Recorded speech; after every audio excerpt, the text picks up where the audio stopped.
an Unspoiled Network podcast. This is Spoil Me, covering Rule of Wolves, chapters 32 through 36. Mayu, the monk, Nikolai, Nina, and Zoya. In these chapters, Nikolai finally meets his father, and Zoya takes down a huge regiment of men who are coming to attack from Fjerda, and Nina gets to see it. Welcome to Spoil Me.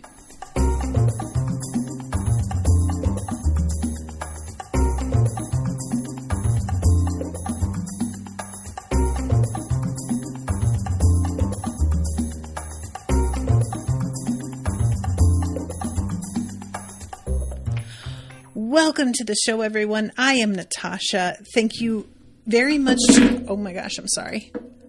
Thank you very much to Joanna for commissioning this extremely clattery episode. Sorry about that, Joanna. So yeah, this was a really surprising few chapters. I don't really think I ever thought about where Nikolai's father had actually gone.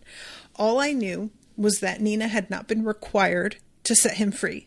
Well, I take that back. He needed something to pick the lock with. So she was, but just not in the way she expected. And once he was out of there, I kind of forgot about him because he was no longer an active threat. So otherwise, I just didn't really care what happened to him, if I'm being perfectly honest. And I really liked the scene with him and Nikolai. I'm getting ahead of myself here, but it's such a weird, a weird moment of feeling as if there really could be a camaraderie between them. And even if there is bitterness, left over from the way that his life actually turned out, I can't help but want them to create a relationship. And that's the kind of thing that often in stories that I have encountered otherwise can kind of fall flat for me. I am somebody who is lucky enough to have had a decent relationship with my parents. Not great with my dad, but it was what it was. And it's hard for me to understand the perspective of somebody who never got that, And I didn't really have a lot of other family involved in my life other than my grandmother. They were around, but they weren't really a major factor for me.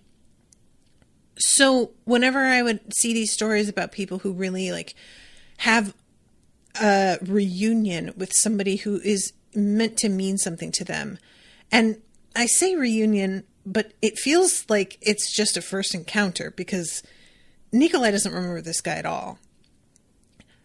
There is always this implied poignant moment, and it fails to move me a lot of the time because I have such trouble relating to what somebody in that position would be feeling and understanding what it would be like to have missed out on a relationship that I take for granted. And I'll admit, I really do.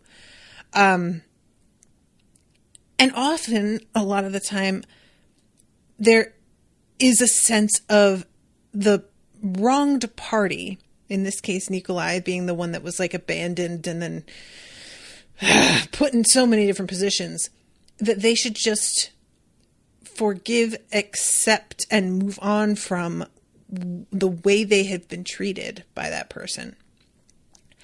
And that's not the case here at all. In fact, the situation with his father feels really understandable. And there's even part of Nikolai that's sort of thinking how if his father had stayed in his life, he wouldn't be where he is now. And maybe it would be better for his life overall if he weren't where he is now. But he can't really accept that. He feels like he has a genuine duty. And it wound up working out for the best overall. And yet, they do get along. And the way their similarities sort of come out in this conversation, it feels really, that was what moved me, So let's start at 32 with Mayu. Things don't go the way that Mayu is hoping they are going to go. She is with Bergen and her brother, and they are in basically the wreckage of this place trying to decide what they are going to do next. They go outside, and it says Maki had been taken to Letty's coach, where she had been guarded by the Tavgarad, who no longer served her because she was no longer queen. And Bergen says, take us to the capital and let them see what Maki calls science. Mayu shakes her head and says, this is one laboratory. Oh no, sorry, that's Tamar. Our intelligence suggests there are more. I know there's one near Kobu, but we need the other locations. I've spent nearly 3 months here in a state of delirium, being dosed with Parem and forced to do the unspeakable. The only thing that kept me human was Rayem. And Rayem says, I don't know if I'm human anymore. Mayu wasn't sure either. It wasn't just the wings and the monstrous pincers, but some spark in him had been extinguished, or maybe replaced with a different kind of fire. This is the sort of thing that I find so saddening, because this can happen. You know, people will go through an extreme trauma and really change. And those around them sometimes just want to pretend that that hasn't happened, which I understand. It's hard when you feel like somebody that you really care about, you no longer recognize. But the way that this scene feels for me is, there's a part of me that appreciates that Mayu can see that he's not who he used to be, and isn't trying to pretend that they can just undo this damage that's been done. And I don't mean physically. So yeah, I don't know. I just really appreciate that she's like giving him a little bit of space and being conscious of the fact that when he says, I don't know if I'm human anymore, she doesn't just jump in and go, of course you are. She isn't trying to downplay what he feels, and can even sense the truth in what he is saying. Sometimes you just need to not try to make people feel better, and acknowledge the fact that they have a right to interpret their situation and their emotions the way that they need to. They have every right to come to their own conclusions eventually. And I don't know, it's just a thing that you would think is sort of the norm, and it really isn't. People are often told to be positive, you know? Don't give up hope. Don't say things like that. And I understand the impulse behind saying that to somebody. Don't say that. But that just makes them feel like they can't be honest around you regarding how they're feeling. And that's, if that's the person that you want to be, that's your prerogative. But, you know, so let's see. She says, you told the queen you died 1,000 times. A muscle ticked in his jaw.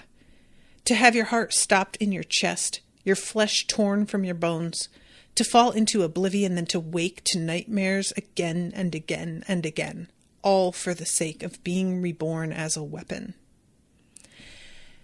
Yeah, that sounds horrific. So, Eri comes in, and Bergen is like, there's not going to be any punishment for Maki, is there? And Mayu is like, what do you mean? Because they're all Taban. A mark against one is a mark against all of them. Not Eri. The people love her, and they know she would never do anything like this. There will be justice.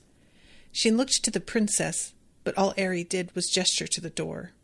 Come, there will be time to talk when we've eaten and rested. And as soon as Eri says that, I'm like, oh, oh no.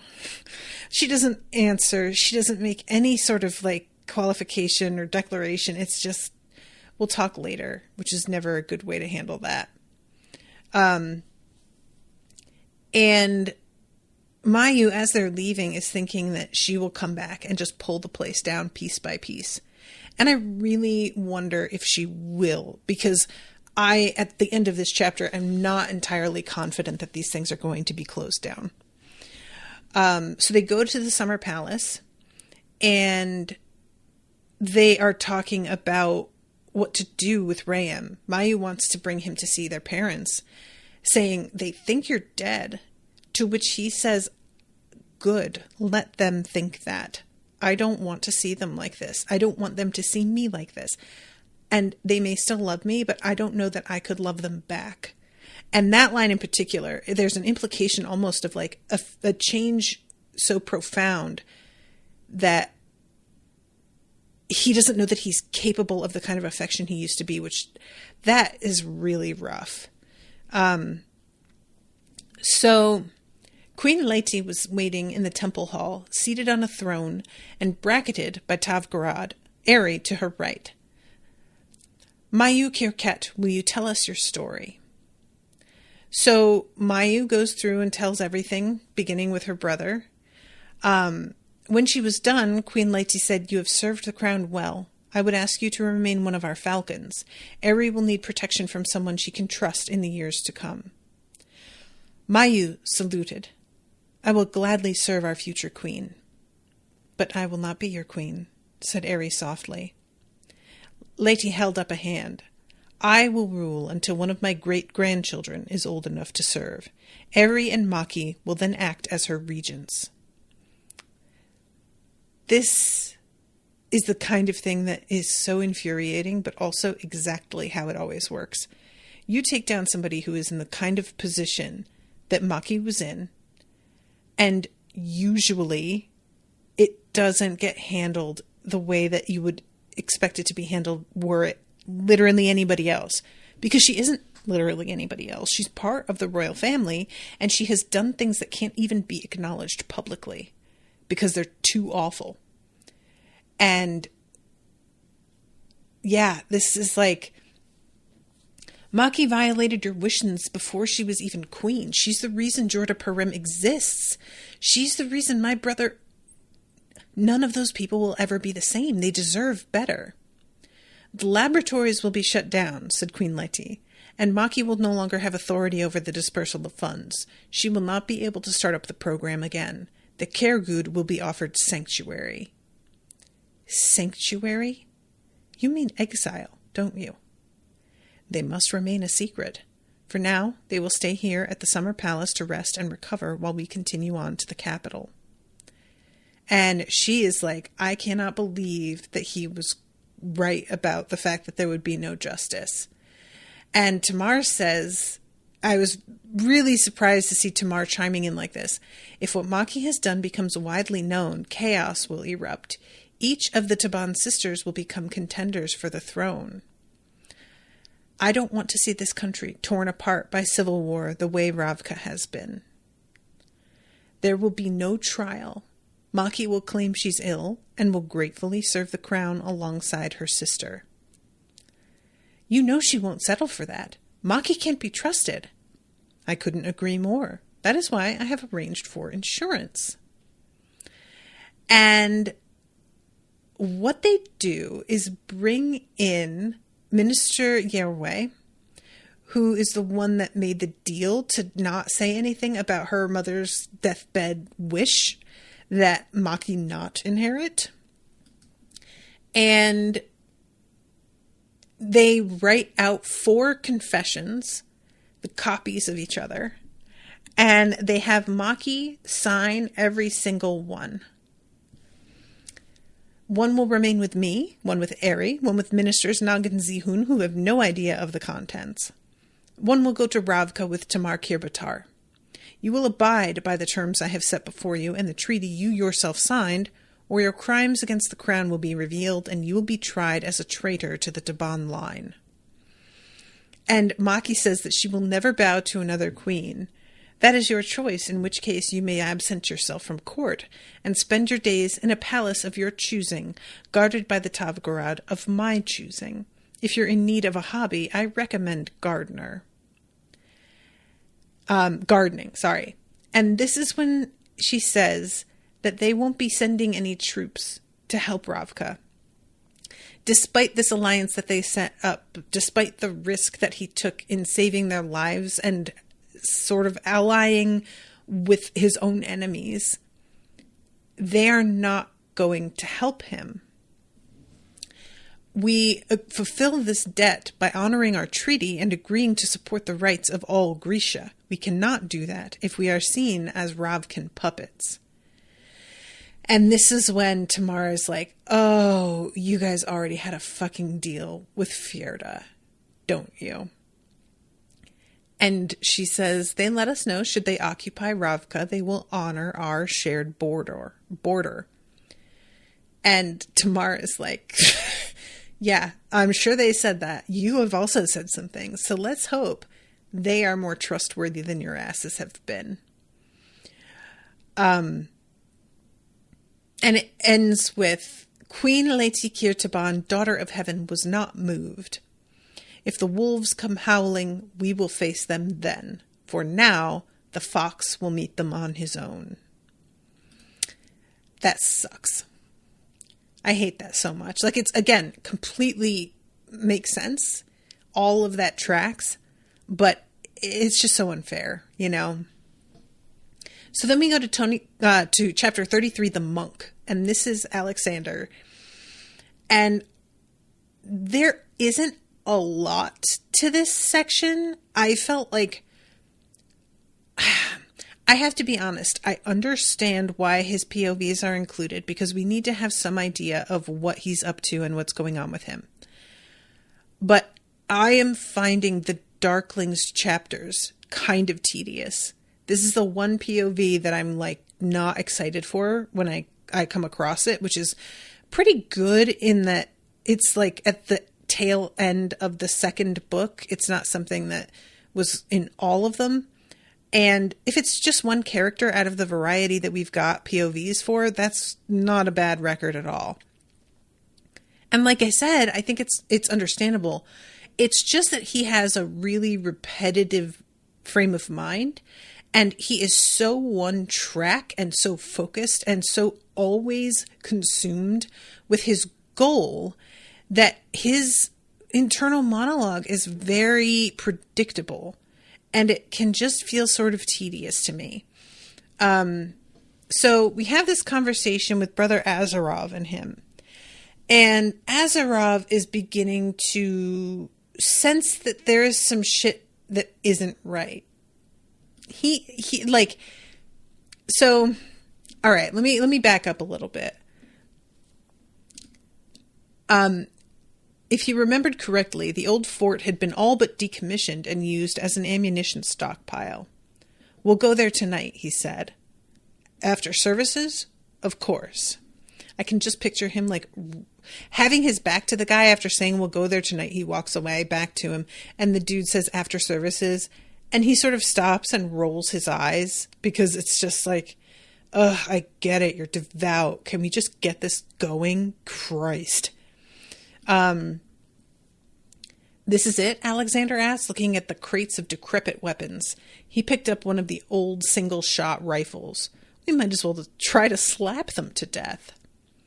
The starless one will protect us. You're a soldier. I was a soldier. Very well. You were once a soldier, and you would walk onto a battlefield with nothing but your faith to protect you? If that is what our saint requires. Alexander should be glad of that faith, that all it had taken was a bit of shadow play to get these people to march into a war with him. So why was he left uneasy? And in his head, the monk is saying, will you protect them? And he's like, I mean, I could, and I might, but something about this is not hitting quite right for me.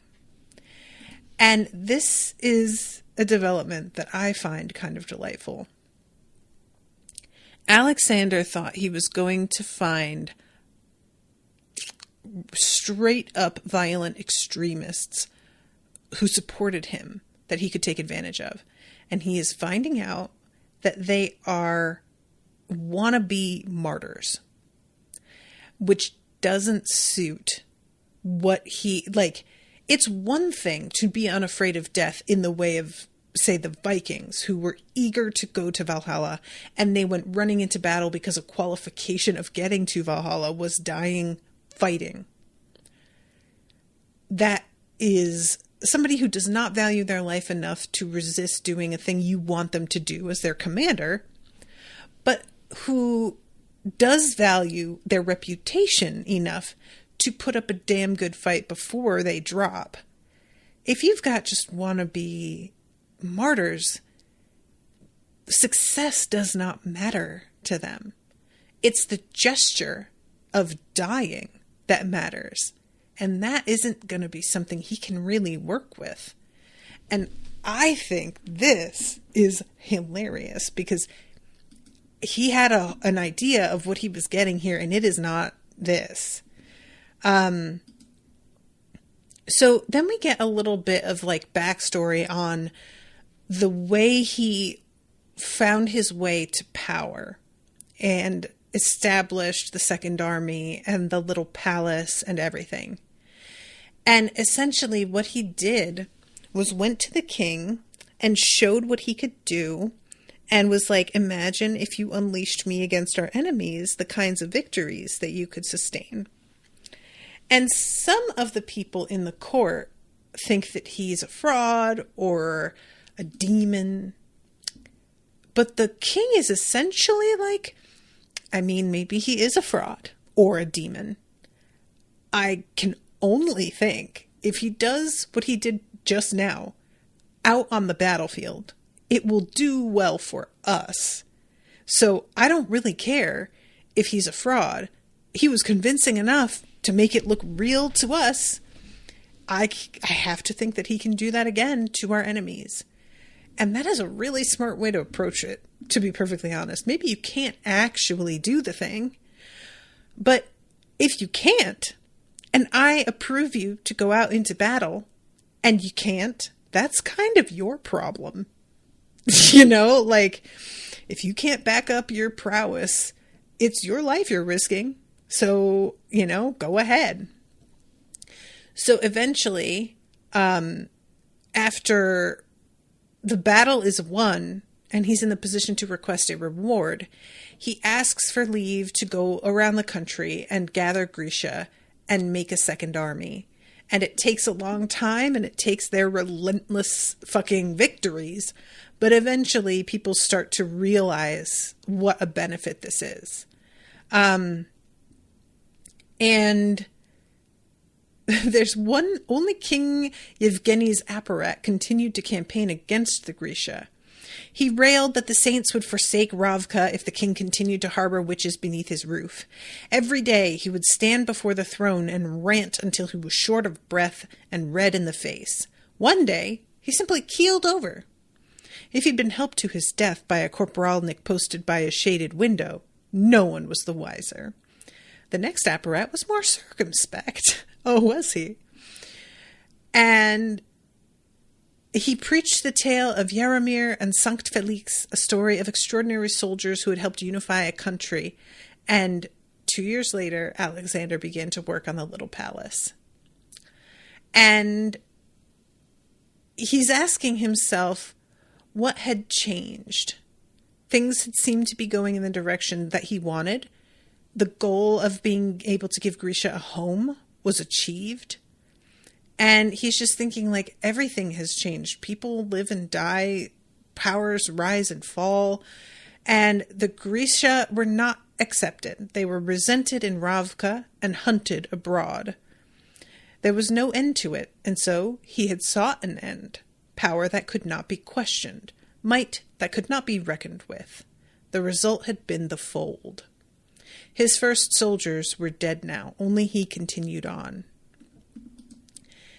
So this is where Azarov is asking him, have you been to Adina? And he says yes without thinking and realizes, actually, Yuri hasn't been. No, but I always wanted to. Oh? Why? Is there something special about it? There's a very fine mural in its cathedral. Of Sancta Elisabetta? Was this her town? Yes, he remembered now. She'd performed some kind of miracle here to lure the young king to the fold, but there was no mural in the church. I meant the statue, he said. She'd made it bleed black tears and covered it in roses. Who are you? I beg your pardon? Whoever you are, you're not Yuri Fjerdan. Then who am I? I don't know. An imposter? An agent of the Lantsov King, one of the Apparat's men? The only thing I'm sure of is that you're a charlatan and no servant of the Starless One. And Alexander is simultaneously entertained by these accusations because of who he is. I mean, it couldn't be more ironic. And also fucking irritated because he wants to just be able to come out and be like, do what the fuck I say. And he doesn't feel like he should yet. So he has to keep his cover a little bit.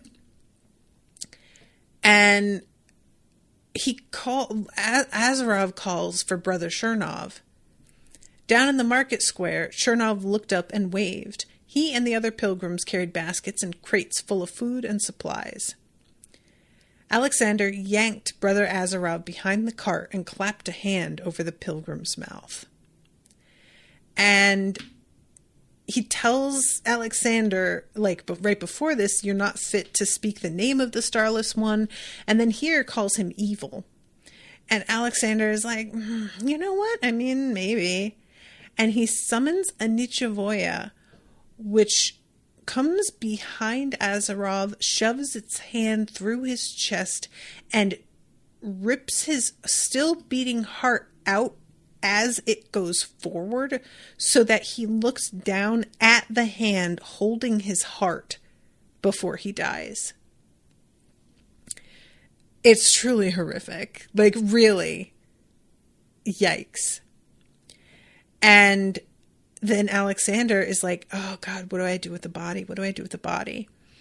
So he thinks, I'll just bury him beneath the weapons and hope that I can get the body to dispose of later. And then he notices a shadow, and it's the fucking Blight, the vampire.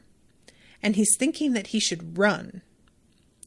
Looking at it, assuming it's he's in Yuri's body. So I think he thinks it won't know my power. It will affect Yuri the way it would at any time. The shadow surged toward him and parted. It coursed around him in a rush of night. It was like gazing into the black waters of a lake. Then it was gone. Alexander turned and saw the Blight pour over the road and meadow before somewhere on the distant horizon it seemed to stop. In the square, or what was left of it, people were weeping and crying out. Half the town was just as it had been, full of color, but the other half was simply gone, as if a careless hand had wiped it away, leaving nothing but a gray smudge. The pilgrims were staring at him as they lurched to their feet. It spared you. I don't understand it. Brother Azarov was not so lucky. The pilgrims didn't seem to care. That really is a stroke of luck or something that he managed to do subconsciously without intending to, because he just needed to get rid of the guy. And honestly, either way, it's really scary. This thing is just, oof. Why would the Starless One save Brother Fjerdan from the Blight and not those innocent people? It is not for us to question his ways. When the Darkling returns and is made a saint, the Blight will trouble us no more. Yet another thing Chernov was wrong about. Alexander glanced back at the town. And he's thinking, I've done worse than this, but I did it on purpose. This is some shit I don't understand and am not in control of at all, and I do not like it. And they travel, and he's thinking the next evening about how they're all outcasts in the same way that Grisha had been. And thinks just overall about what he was trying to do for the Grisha. There was an attempt to do what he felt they needed and what was fair and right. And he doesn't seem to feel he crossed that line at any point. And Alina is like in his head saying it's not too late for you. And he thinks it, but there isn't even a part of him that seems to think he might be right. It was just, it's just something that like floats around in his head here and there. He looked up at the stars spread like spilled treasure across the night sky. All that will change. I will give them salvation until they beg me to stop. Which, that's one way to say it, I suppose. So, this is when we go to Nikolai. And he is having a conversation with Adric, who understandably is having a pretty difficult time with what Nikolai has inside him. And Nikolai is like, look, man, if you can't handle this, I understand it. And you can resign. I'm not going to be, we need you. But I'm not going to make you stay. And he says, I'm not resigning. How much of you is you, and how much is that thing? I don't know, but the demon isn't the Darkling's to command, it's mine. You sure about that? Nikolai had no reason to be, and yet he was. Maybe the darkness inside him had once belonged to the Darkling, but they'd begun to make their peace when they'd faced each other in the Thornwood. It was his monster now. I'm sure, Nikolai said. If I weren't, I think I'd never let myself lead an army. I'm still on your side, Coral Resney, for now. After the war, we'll see. And maybe I'll be killed in action and I won't have to worry about it. There's the Adric I know. This country's always been cursed. Maybe it deserves a cursed king. He'll come around, said Zoya. Reports from our commanders. Speculation from our scouts about where and when the Fjerdans will attack. And here Nikolai is thinking about how awkward it has been between him and Zoya. That she seems to be skittish and like keeping distance from her. And he's wondering whether or not he would take it back if he could and just unsay it. And he never really answers that question. I think the conclusion he comes to is essentially, I may die and, not even on the bed, who knows? If I died without ever telling her, I think that would be much worse. So he doesn't seem to think he would take it back, but it's clearly if things work out in a certain way, I think that he might be like, all right, I would take it back. This wasn't worth it. I don't think it's going to go that way, though. Fingers crossed, because I want them together. I really, really do. I really do. I just don't know if that's happening. So Zoya is looking at the battle plan, and she says it would make sense for the Fjerdans, except for the little matter of Sturmhold's blockade. They won't get any support from the sea. Besides, we know they're in secret talks with West Ravka. You think they'll invade on western soil anyway? Maybe, said Nikolai. If the talks were a sham, Fjerda might just do that. And as we find out, the talks are a sham.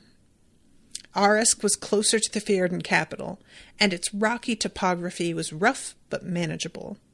The trees would slow them down. That could work to our advantage.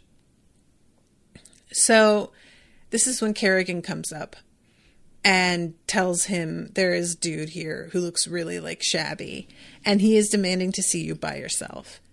And Nikolai is just like, look, if you guys think I am going to ignore some random who thinks he can demand to see a king by himself, you are wrong. I have got to meet this guy. Which is really great. Like, he tries to say, if they're an assassin, they're really bad at it. And Zoya's like, or they're amazing at it because you are unworried. And I was like, honestly, if I were going to try and handle this in a way that would interest Nikolai, this would be the way. To come in full swagger, balls swinging, and just be like, and he's going to do what I say. Now, whether that works on his guards and the message ever gets to him, who knows? But this does feel like the way to get his attention. And there is, like, he sees this dude coming toward him. And Nikolai assumes that it is going to be somebody who had been in Osalta and lost somebody and is coming to blame him. And the guy reaches in his pocket and gives him a miniature of his mother. And he looks up at him, suddenly realizing something, and tells everybody to leave. And the dude takes his scarf off. Nikolai drew in a breath. Tatiana told me you took after me, but I cannot quite believe the likeness. It's all true, then. I'm afraid so. Had a part of Nikolai believed it was some great joke? That his mother had been mistaken? That Fjerda's rumor-mongering would prove to be nothing more than gossip?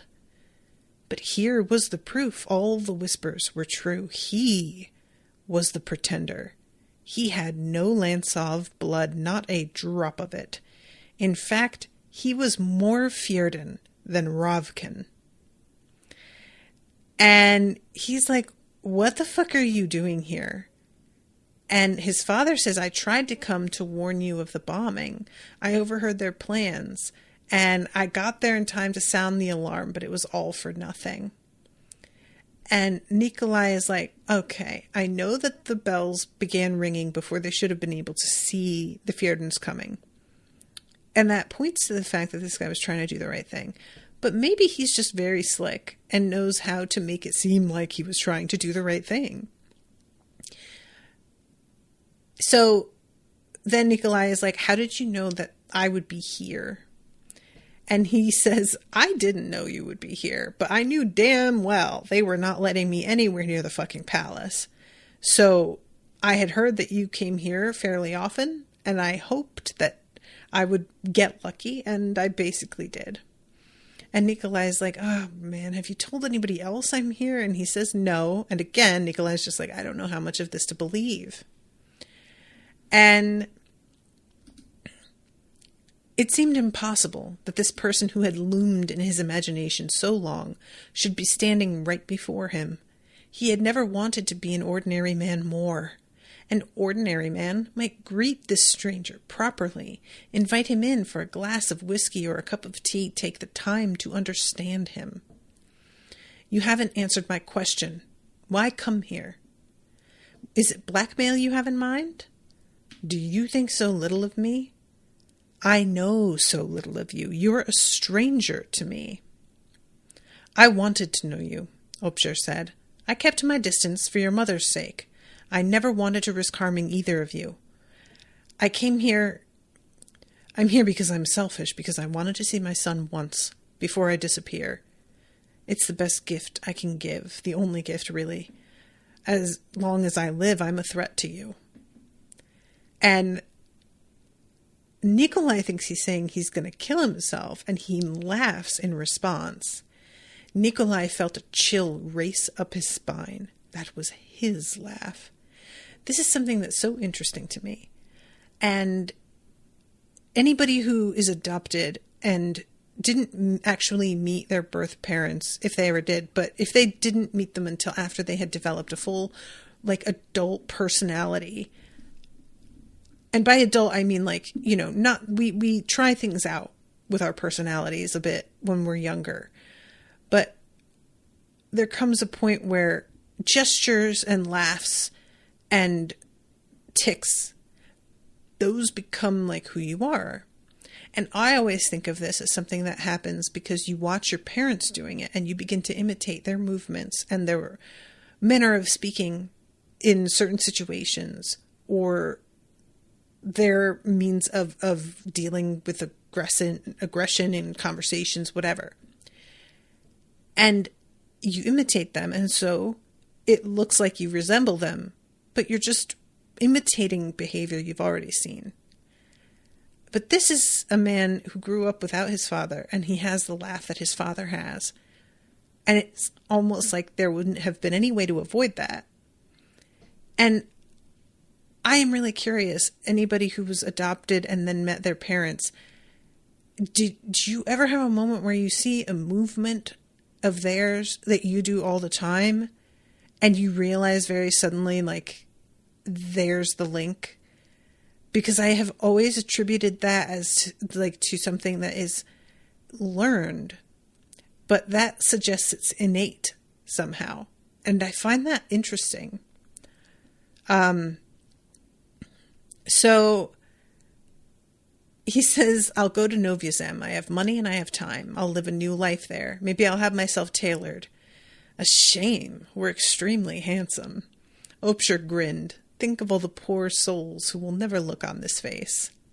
That's really all you came here for, to meet me? Not all, not entirely. You have a half-sister. Linnea. You know of her? She's studying engineering at the University of Ketterdam. Fjerdan law prohibits passing my holdings directly to her, but I've made arrangements. I only ask, if the war goes your way, I would ask you look out for her, offer her your protection, as I was never able to offer you mine. And I hope you keep your crown, and if you ever wish to have a longer chat, if you're free to travel, you can send word to me at the Golden Hour in Cofton. A tavern? A highly disreputable one. I intend to buy it, so the staff should know where to reach me. I suppose I'll have to choose a new name, too.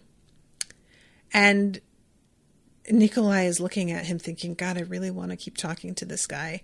I want to know about what my mom used to be like. And I have to send him away. He's too much of a fucking risk being here. And he finally says, do you know anything else of what Fjerda is planning? And he says Jarl Broom is hoping to marry his daughter to the prince. Once he's a member of Broom's household, if Broom can't control the prince, he'll find a way to destroy him.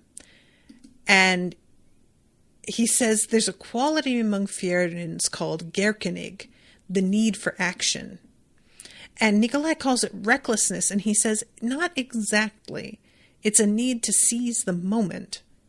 That sounds uncomfortably familiar. I thought it might.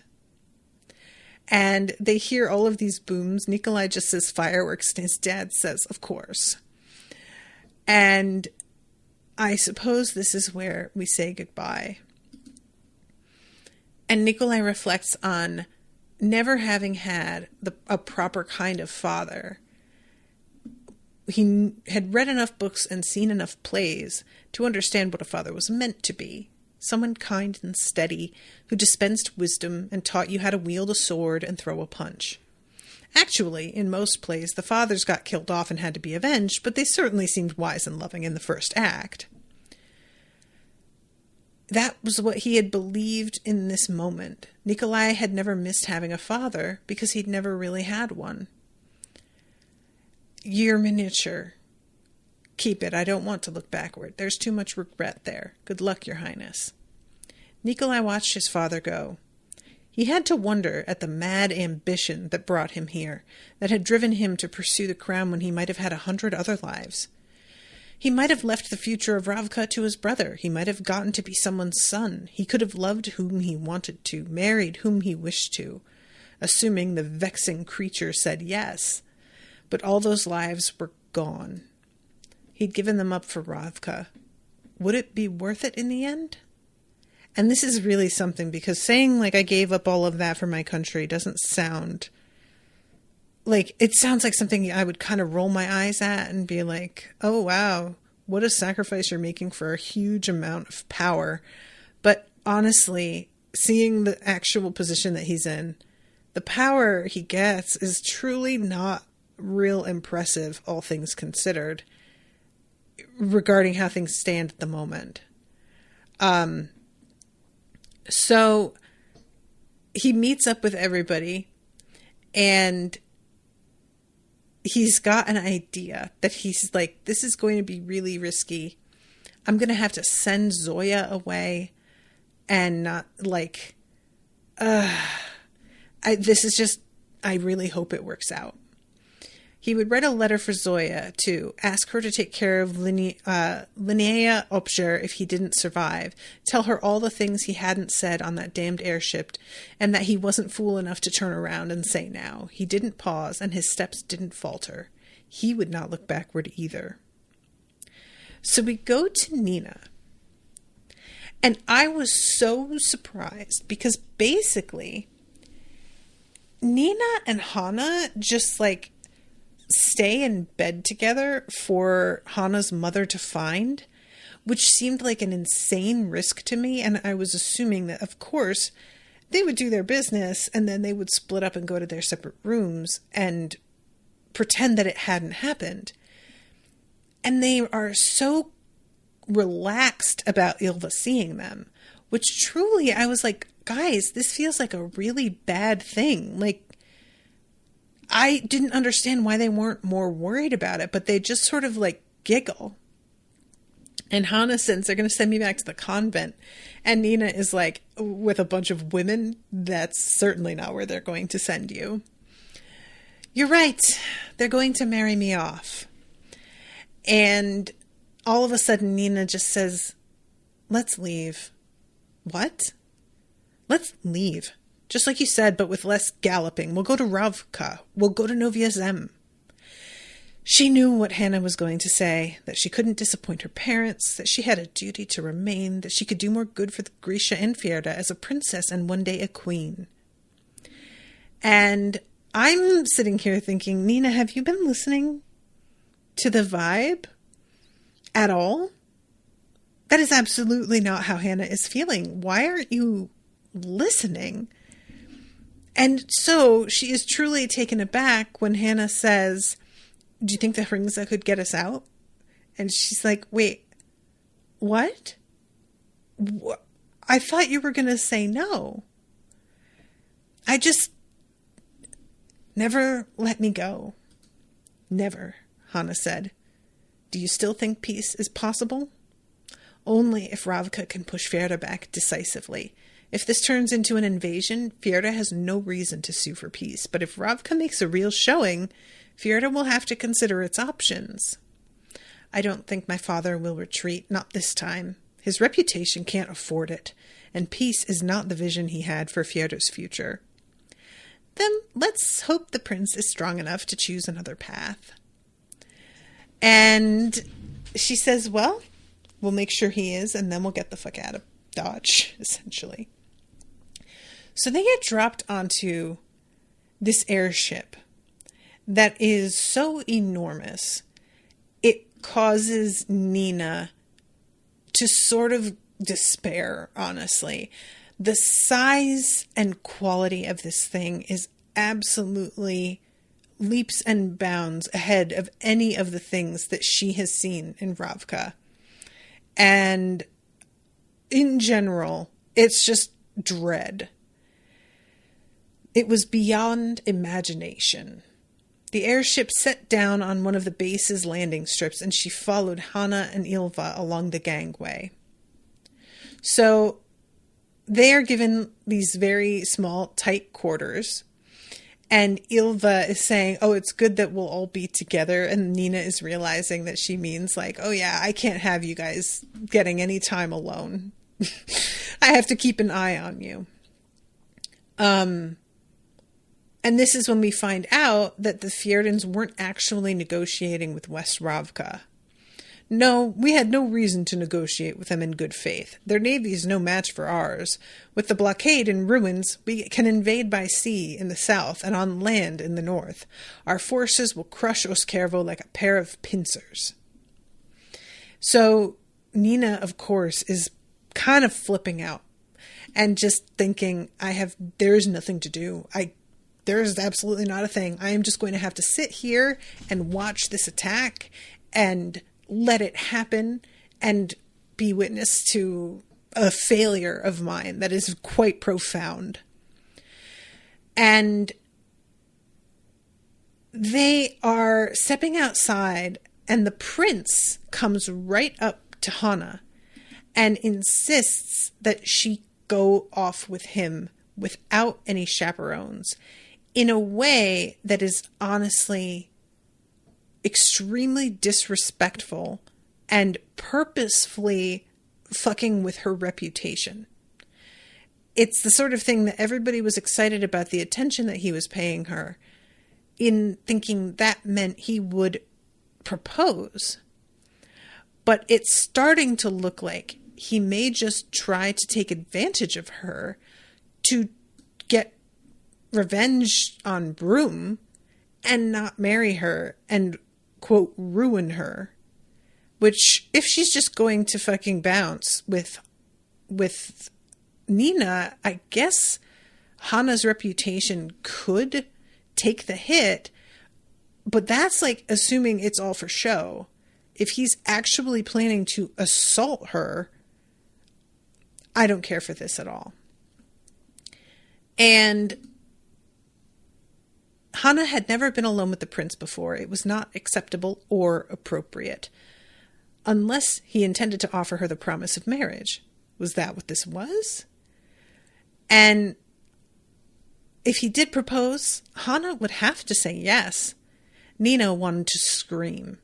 They should have run last night, away from the palace, away from all of it. But this was the disaster she'd built.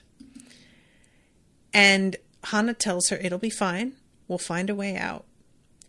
There's something worth salvaging in him. I know it. I really don't have that faith. I hope that it turns out she's justified in feeling this way. But personally, this kid seems like a real piece of shit. So they walk off, and Redvin, who is one of the commanders, is just like, he better not try and pull anything because Broom will fuck him up. And Nina can't help but think to herself, that's nice to say, but you and I both know Broom can't do jack because that's a fucking prince. So he can get angry and make a big show of things and maybe be passive aggressive in some way, but he can't come at him and tell him no. That's just not an option. And interesting, Ylva, I really liked this. She will be a princess. All will be well. Nina said nothing, and Ylva took her hand, giving it a quick squeeze. The prince must ask, and she must accept. You see that, don't you? It is the only thing that can keep both of you safe.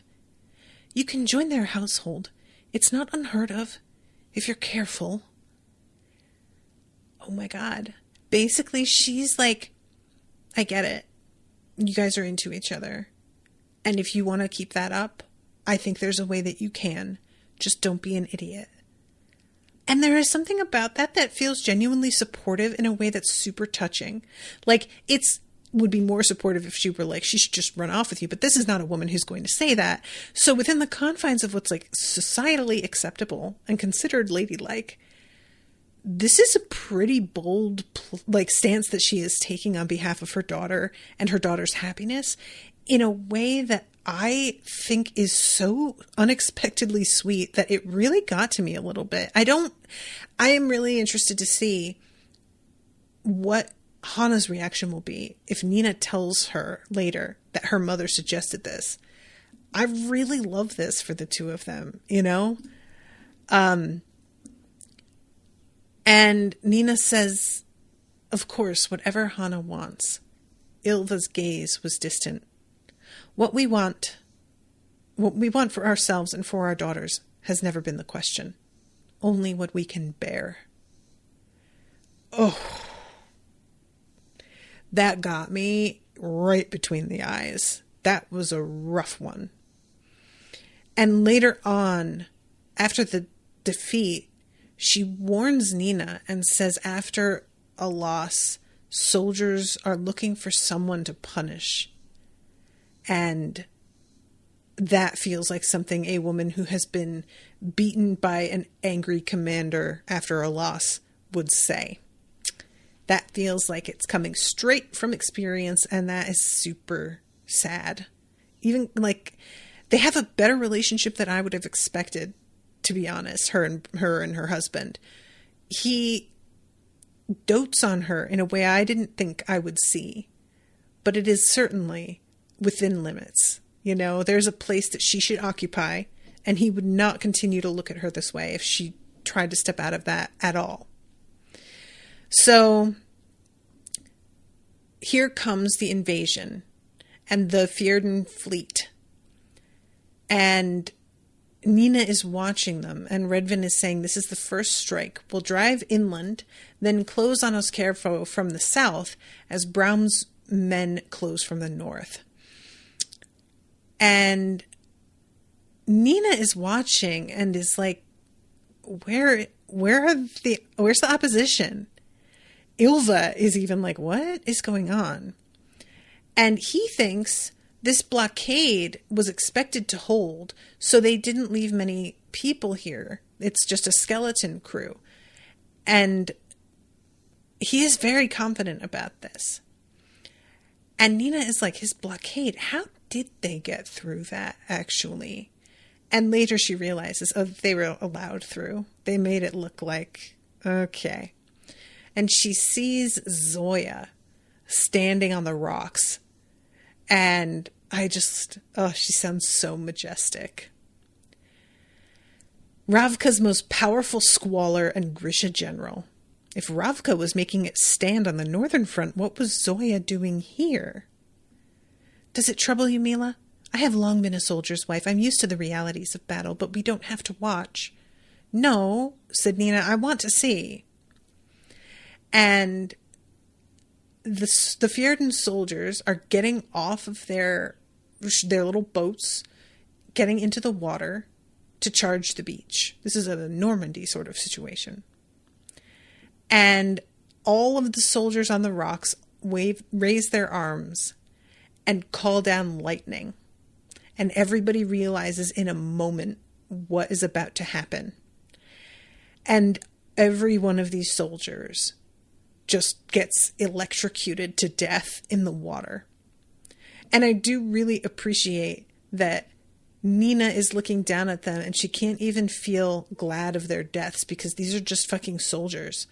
They're not the people responsible. They're not the guys in power. So enjoying their defeat and death is just like, you know, she knows who the real enemy is.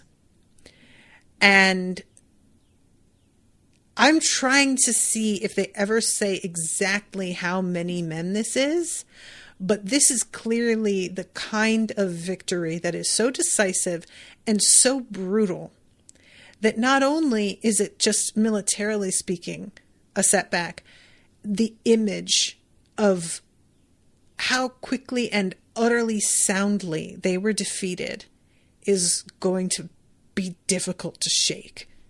They have cost themselves more than just a loss in battle here. And Ylva is just like, oh my God, we are lost. And Redvin tells Ylva to shut her mouth. This is why women don't belong near the battlefield. A woman just shoved your taste of victory right down your throat, Nina thought with satisfaction. This is nothing.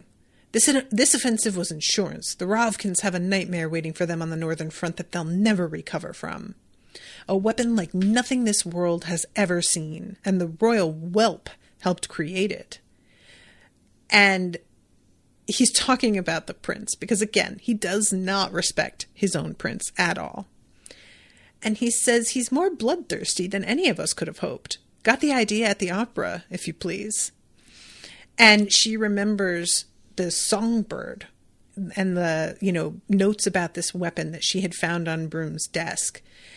And Nina is absolutely freaked out because she knows that he has been kind of monstrous, but they had both been holding on to a hope that there was something to be done for him. And it looks like he is going to indulge in his worst impulse here. Rasmus didn't want to forge a new world that valued life and mercy. He wanted to prove the world he was Fjerdan to the core. And I'm curious if that's true. It would make sense. I would completely buy it. But I don't know. There's something about this that's fishy to me. We'll see. So Nina says, it's too terrible to see our soldiers suffer. I can't bear this. And they sort of hustle off the deck. And she asks Ylva to go on ahead of her, saying, I can't be stuck in my room. And Ylva immediately is like, I know you want to go to my daughter, but you can't. He's not going to let you. There are guards. And Nina says, I won't try to find her, but she's absolutely full of shit. Very well, but stay out of their way, Mila. After a loss like this, soldiers look for someone to punish. As Ylva turned her back, she started cutting a path through the flurry of soldiers and sailors on deck, trying to find her way to the base of the tower where she'd seen Prince Rasmus take Hana. She readied her bone darts and reached out with her power, sensing the corpses in the water. If she had to go through Joran to do it, even better. And then she wasn't sure. She'd steal a boat, get them to safety, get them far from here.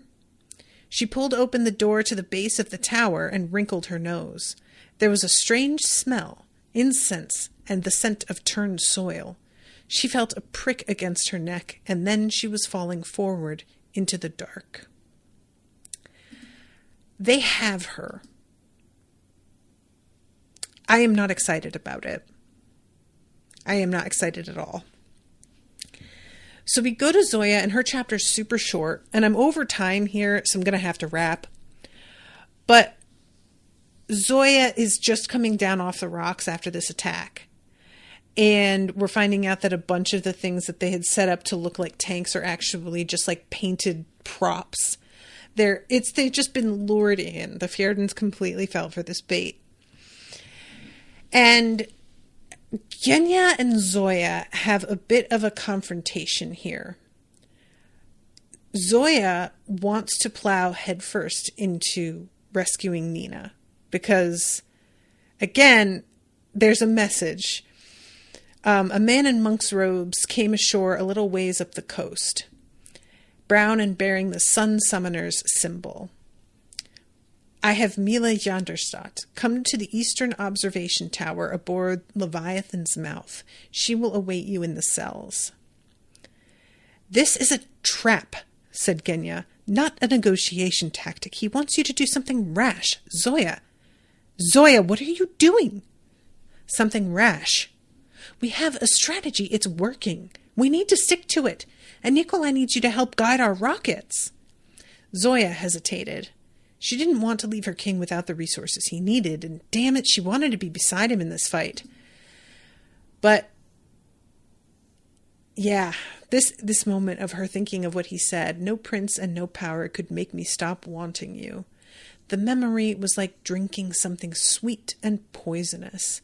Even knowing the misery it would cause her, she couldn't stop craving the taste.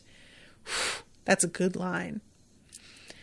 And she's thinking that she should have said yes, and is like, no, I shouldn't. I absolutely shouldn't have. But there's a big part of her that feels like like her whole life is kind of a mistake at this point. To admit from the first time she'd seen him, she'd known he was the hero of all her aunt's stories. She wanted to be near his light and feel the warmth of it for as long as she could. But she stops and she tells Genya there are other squallers, and Adric can guide the missiles. I am going to be back in plenty of time. And I love when Zoya says she is not dead, I forbid it. And Genya plants her hands on her hips and says, don't flash those dragon eyes at me, Zoya. Nina isn't a child. She's a soldier and a spy, and she wouldn't want you to sacrifice yourself for her. And Zoya keeps pressing it, and Genya finally says, I don't want to lose you too. And her voice breaks, and Zoya freezes. I can't do this alone. I can't be the last of us. Zoya felt a tremor move through her. She could see her friend suffering, but she didn't know how to fix it, who to be in this moment. Genya was the one who offered kindness, who wiped away tears, who soothed and mended. Give me something to fight. something to swing at, to destroy. That was the only gift she had. I have to, Genya. The apparat is a threat to Nikolai and always will be until he's eliminated. And Genya laughs at her and is like, can we not play around like you're going there for him? You're going for Nina. There's no way this is going to be a battle that you're going to get to like fight him. That's not what this is going to be.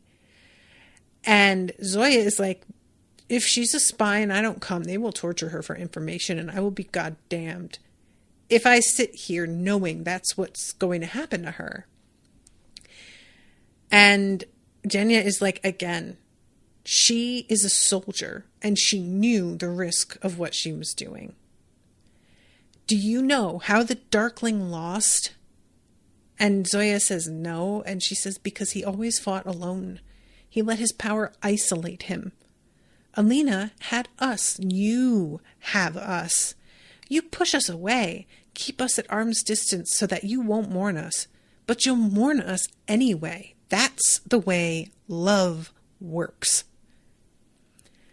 And that hits Zoya. And she's just like, I don't know what to do. I don't know what to do. And she's like, you're trying to live without love. And I can't do that. And Zoya tries to be like, well, that's the difference between us. And Genya is just like, oh my God, give me a break. You're walking into some shit. And I know you're powerful, but you're not immortal. You're an asset. And you could completely change the way this war comes out. Now the dragon inside bared its teeth and Zoya smiled. He doesn't know anything about me, but he's going to learn. And that is the end of her chapter. So, it is time for me to wrap. Oh, Cheryl's in the chat. Hi, Cheryl. You must have just turned up, huh? I'm sorry I missed you. But yeah, I'm really excited. I really like these fucking Fjerdans. Take them down. Go ahead. I'm in it. I'm into it. Thank you again so much to Joanna for commissioning this episode and most of this book, to be honest. Appreciate you a lot. And looking forward to seeing you guys again soon. Until then, toodaloo, motherfuckers.